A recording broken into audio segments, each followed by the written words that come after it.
मैं 3 घटनाओं का उदाहरण देना चाहता हूं आपके सामने। पहली घटना हाथरस, जिसमें एक साधु संत के कार्यक्रम के लिए परमिशन के लिए भारतीय जनता पार्टी के विधायक और नेताओं ने लिखा था, लेकिन जो प्रशासन को काम करना चाहिए था, जिस जिम्मेदारी से सुरक्षा और उन चीजों का इंतजाम करना था, वो नहीं किया, जिसका परिणाम ये हुआ कि बड़ी संख्या में लोगों की जान चली गई। न केवल जान गई है, उनका नुकसान हुआ बड़े पैमाने पर। बहुत से लोगों का हाथ पैर या जो भी नुकसान हुआ, उसका कोई मदद सरकार ने नहीं की। दूसरा, आपने देखा होगा गोमती नगर में, और जब मुख्यमंत्री ने सदन में ये कहा, सूची तो हालांकि बहुत लंबी थी, इसमें पुलिस का दोष कम है, पुलिस तो पूरी सूची दी थी, लेकिन भारतीय जनता पार्टी के जो मुख्यमंत्री और सरकार वो ये चाहती है कि पुलिस भी भारतीय जनता पार्टी की कार्यकर्ता बन जाए। ये जो नए तरह का काम हो रहा है कि पुलिस को भी ये भारतीय जनता पार्टी का कार्यकर्ता बना रहे हैं। जब पुलिस ने सूची दी सब नामों की, तो आखिरकार मुख्यमंत्री जी ने केवल यादव और मुस्लिम का नाम क्यों पढ़ा?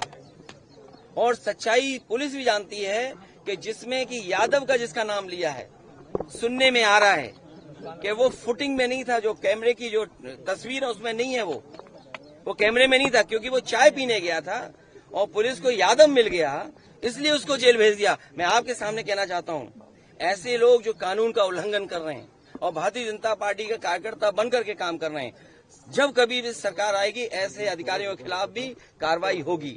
और तीसरा उदाहरण, अभी रुक जाइए, तीसरा उदाहरण अयोध्या का, जिसमें कोई पॉलिटिकल पार्टी, अगर समाजवादी पार्टी ये बात कहती है कि डीएनए टेस्ट होना चाहिए, कैसे मुख्यमंत्री हैं ये, इन्हें कौन राय दे रहा है? ये कानून किसका संशोधित है? ये इन्हीं का संशोधित कानून है 2023 का, जिसमें ये कहा गया है कि डीएनए टेस्ट होना चाहिए अगर 7 साल से ज्यादा किसी की सजा का कोई प्रावधान है तो क्या गलत मांगा? और उनके परिवार के लोग कह रहे हैं, और वहां भी पुलिस सच्चाई जानती है, हमारे पत्रकार साथी भी जानते हैं सच्चाई। वहां की पुलिस जब बीजेपी के इशारे पर और वो सच्चाई से अगर काम करना चाहते तो उन्होंने क्या किया? उन अधिकारियों के खिलाफ कार्रवाई कर दी। तमाम अधिकारी ऐसे हैं जो कह रहे हैं कि हमें तो नौकरी बचानी है, हम क्या करें? हम टेंशन में आ जाएं कि हम भी सर मार दें किसी आदमी के सर पे। आपने देखा नहीं बनारस में क्यूटो में क्या हुआ? अधिकारी पे इतना प्रेशर, इतना प्रेशर, इतना प्रेशर कि वो आकर के सर मार दिया उसके व्यापारी के। सोचिए आप, इसमें तमाम ऐसे लोग हैं, आप अकेले में बात करना कितने प्रेशर में जीवन जी रहे हैं। ये जो भार है इनके पास, मेडल, बैनर और ये तमाम लैनियार्ड और नेम प्लेट और तमाम उसके अलावा ऐसा भार है इनके ऊपर, ये काम नहीं कर सकते, न्याय नहीं दे सकते। और उसका परिणाम ये हुआ कि भेदभाव कर रहे हैं, और ये भेदभाव इसलिए कर रहे हैं कि इनको हर जगह राजनीति दिखाई दे रही है, वोट दिखाई दे रहा है।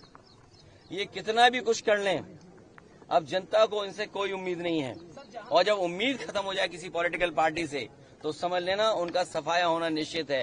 ये जो हारे हैं, इतना बुरा हारे हैं, जनता इससे भी बुरा इन्हें हराएगी, तभी इनका इलाज हो सकता है। लेटेस्ट अपडेट के लिए हमारे चैनल न्यूज इंडिया फर्स्ट को लाइक, शेयर एंड सब्सक्राइब करें, एंड यस, बेल आइकन को प्रेस करना ना भूलें।